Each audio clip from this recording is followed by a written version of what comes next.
Baik, terima kasih. Saya akan membacakan hasil UAS nanoteknologi saya. Nama saya Firdiana Evania Kewa, NIM 20238140118, kelas A, Prodi Teknologi Rekayasa Pangan, Politeknik Pertanian Negeri Kupang 2022. Berikut nanopartikel, suspensi, dan pengendapan. Karena ukuran nanopartikel yang kecil, maka cukup mudah untuk menjaga partikel-partikel tersebut tersuspensi dalam cairan. Mikropartikel akan lebih mudah mengendap karena gaya gravitasi, di mana gaya gravitasi lebih kecil ditemukan pada suatu nanopartikel. Untuk nanopartikel, gaya gravitasinya tidak sekuat randomnya. Oleh karena itu, suspensi nanopartikel tidak mengendap. Berikut nanoemulsi.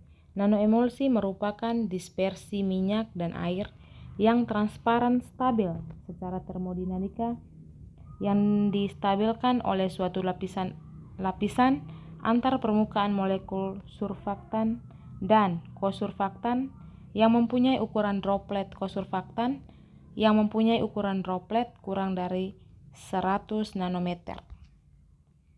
Teknik pembuatan nanopartikel yang pertama, beer ball milling teknologi, yang kedua spray drying, yang ketiga production in hot melted matrices, yang keempat direct compress.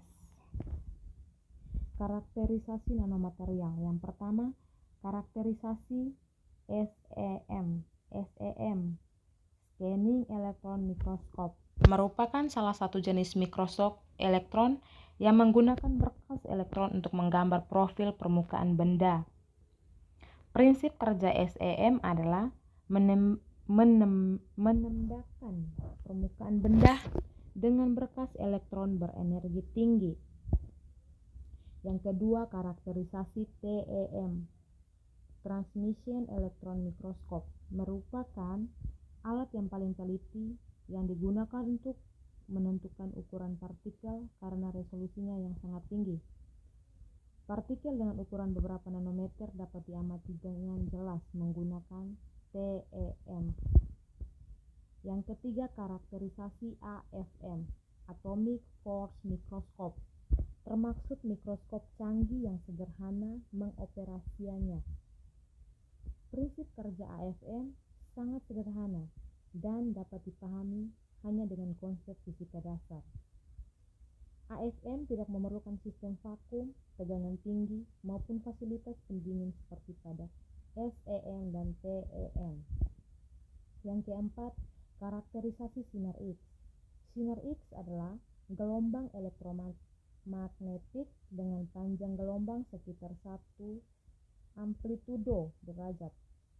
Panjang gelombang ini kira-kira jarak antara atom dalam kristal. Sinar X dapat didifraksikan oleh atom-atom dalam material berbentuk kristal. Yang kelima, karakterisasi DNA, Difference Mobility Analyzer, merupakan alat yang dapat digunakan untuk menentukan distribusi ukuran partikel aerosol. DMA dapat digunakan untuk mengukur distribusi partikel dari ukuran 2 nanometer hingga ratusan nanometer. Prinsip kerja DMA adalah memberi muatan pada partikel aerosol, kemudian memasukkan ke dalam ruang yang mengandung medan listrik. DMA membedakan partikel berdasarkan mobilitasnya. Penentuan distribusi ukuran partikel. Ketika kita amati foto SEM untuk sampel partikel, tampak bahwa ukuran partikel bervariasi dari yang sangat kecil hingga yang cukup besar. Secara umum, ukuran partikel yang kita buat hampir dipastikan polidispersi. Ketika berhadapan dengan partikel demikian, pertanyaan menarik selanjutnya adalah bagaimana distribusi ukuran, berapa ukuran rata-rata, berapa deviasi standarnya, berapa persen partikel yang ukurannya antara satu nilai diameter ke nilai diameter lainnya. Baik, hanya itu saja. Baik, terima kasih.